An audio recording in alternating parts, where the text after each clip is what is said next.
ever experienced a love from a different time period? In the novel Somewhere in Time, Richard Collier, a 36-year-old author who wants to travel the world before he dies, has an inoperable tumor and is trying to find the love of his life before he dies. The problem is, his love exists from another time. Richard knew from the moment he saw the picture of the girl hanging in his hotel that she was the one for him. Richard was so determined to get to the girl that he traveled back in time through the stage of hypnosis. He made it back in time, and he found Elise, but faced many different obstacles to get to know Elise.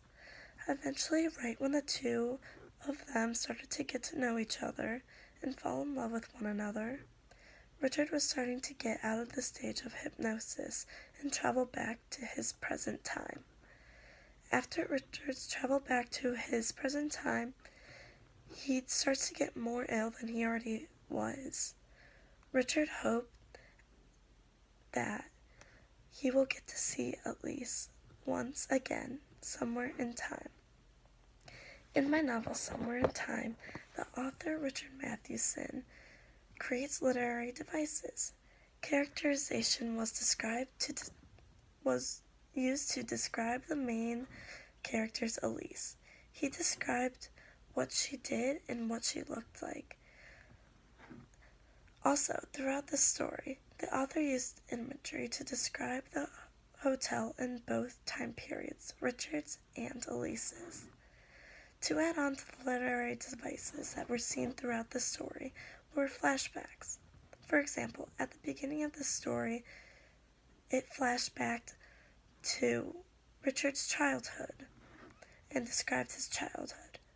The novel that I read connected to the topic of search for happiness because even though Richard faced many obstacles to get to Elise, he eventually overcame all the obstacles and got to the love of his life, and that was his search for happiness. Society was not very nice to not very rich men dating or marrying pretty wealthy women.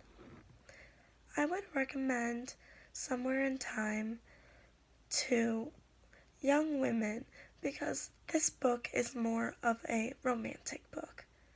Thank you for your time.